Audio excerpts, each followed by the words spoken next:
Difference between equation and identity. तो देखो equation क्या होती है, अगर मैं आपके आगे लिख दूँ 2x + 5 = 11, ठीक है, ये मैंने एक इक्वेशन लिखी है और यहाँ मैं आपसे बोलती हूँ कि आप x की वैल्यू यहाँ पे पुट करिए, कितना पुट करना है 3, ठीक है। अगर मैं कहती हूँ x की वैल्यू आप यहाँ 3 पुट करिए तो देखो 2 × 3 + 5 = 11, तो यहाँ 6 + 5 ये आपका आंसर 11 आ जाएगा। यानी LHS किसके बराबर हो गई, RHS के, राइट साइड जो है इसकी लेफ्ट साइड के बराबर हो गई है। अगर मैं आपसे इसी में कहूँ आपसे कि x की वैल्यू आप 4 रखिए, इसी इक्वेशन में आप x की वैल्यू 4 रखिए, तो देखो आप इसकी जब 4 रखोगे 2 × 4 + 5 = 11, ये हो गया 8 + 5 = 11, यह आ गया 13 = 11। तो ये इक्वल नहीं आ रहा, इट मीन्स आपको ये दिख रहा है कि एक पर्टिकुलर वैल्यू है x की, तभी ये इक्वेशन ट्रू हो रही है। इट मीन्स आप क्या बोल सकते हैं, equation is true only for certain value of a variable. एक वेरिएबल है, मान लो ये तो भाई एक ही वेरिएबल है यहाँ पे x, अगर मान लो y भी होता तो कुछ एक पर्टिकुलर वैल्यू होती है, उसके लिए ही ये इक्वेशन ट्रू है। अगर मैंने 4 रखा था तो ये इक्वल नहीं आ रहा था, इट मीन्स ये इक्वेशन जो है 4 रखने पर ट्रू नहीं हो रही। तो ये इक्वेशन जो होती हैं कुछ पर्टिकुलर वैल्यू के लिए ही, वेरिएबल की जो वैल्यू है वो पर्टिकुलर वैल्यू के लिए ही क्या होती हैं, ट्रू होती हैं। अब आइडेंटिटी पे आ जाओ, आइडेंटिटी क्या होती है देखो, ठीक है। तो आइडेंटिटी में हम जब कहते हैं आपसे देखो एक बाइनोमियल है, अगर मैं आपके आगे ये एक इक्वेशन लिख दूं, इक्वेशन ही बोलिए अभी आप इसको, ठीक है, तो ये एक इक्वेशन मैंने आपके आगे लिख दी, ठीक है, क्या लिखा, x + 2, इसको इससे मल्टीप्लाई करना है और आंसर आपका ये आ रहा है। अब मैं आपसे कहूँ कि आप x की वैल्यू, ठीक है, 1 रखिए, तो 1 रख के आप यहाँ पे देखो 1 + 2 1 + 3 = 1 का स्क्वायर + 5 × 1 + 6, ये कितना हो गया, 3 × 4 = 1 + 5 + 6, इधर भी 12 आया और इधर भी 12 आया, ठीक है। यानी कि x की वैल्यू जब मैं 1 रख रही हूँ तब ये इक्वेशन आप जिसे बोल रहे हैं वो ट्रू आ रही है।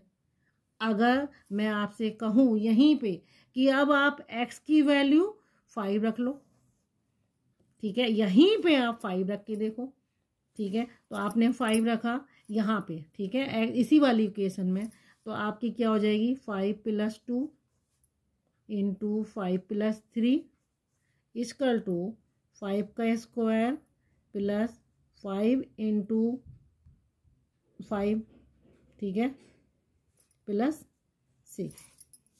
अब देखो ये हुआ 7 × 8 = 25 + 25 + 6, 56 = 56, 25 25 50 और ये 6। x की वैल्यू जब मैंने 5 रखी तब भी ये वैल्यू आपकी क्या आ रही है, इक्वल आ रही है, ठीक है, 1 रखी थी तब भी इक्वल आ रही थी।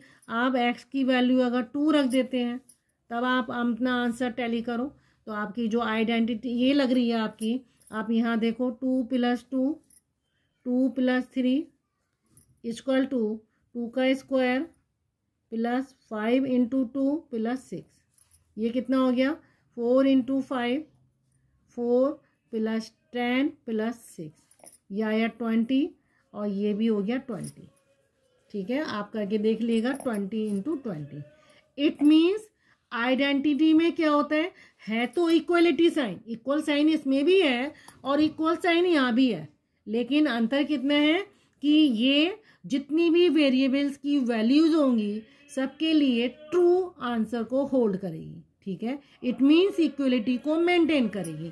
तो आप आइडेंटिटी को क्या बोल सकते हैं, आइडेंटिटी इज एन इक्वलिटी। क्या बोलते हैं आप, आइडेंटिटी आपकी एक इक्वलिटी है which is true for all values of a variable. ठीक है, और एक वैल्यू की जो वेरिएबल है उसकी जितनी भी वैल्यूज होंगी उसके लिए ये ट्रू रहती है। तो आइडेंटिटी क्या है, एक इक्वलिटी है जो एक वैल्यू की वेरिएबल की सारी वैल्यूज के लिए, ऑल वैल्यूज। ठीक है, क्या आएगा आइडेंटिटी में, it hold for all values of a variable. और जो आपकी इक्वेशन है वो आपकी क्या आती है, कुछ ही सर्टेन वैल्यूज के लिए आती है। इट मीन्स इक्वेशन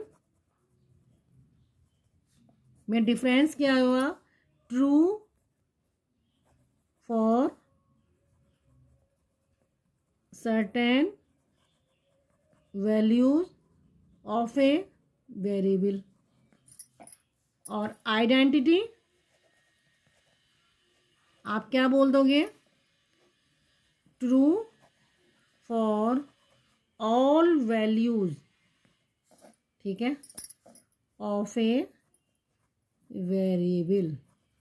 ये अंतर है, इक्वेशन में कुछ ही वैल्यूज होंगी और आइडेंटिटी में आप ना जाने कितनी इनफाइनाइट है, आप जो वैल्यूज रखेंगे वेरिएबल की वो हमेशा क्या करेगी, ट्रू को होल्ड करेगी। यानी LHS इक्वल RHS। ठीक है, ये लेफ्ट साइड आपकी किसके इक्वल आ जाएगी, राइट साइड के। लेकिन इक्वेशन के केस में ये कुछ पर्टिकुलर कंडीशन होती हैं जहां पे ये होल्ड करेगी। ठीक है, तो ओके व्यूअर्स, अगर आपको मेरा पढ़ाया जाना पसंद आ रहा है आप प्लीज़ मेरे चैनल को लाइक करिए और सब्सक्राइब करना ना भूलें।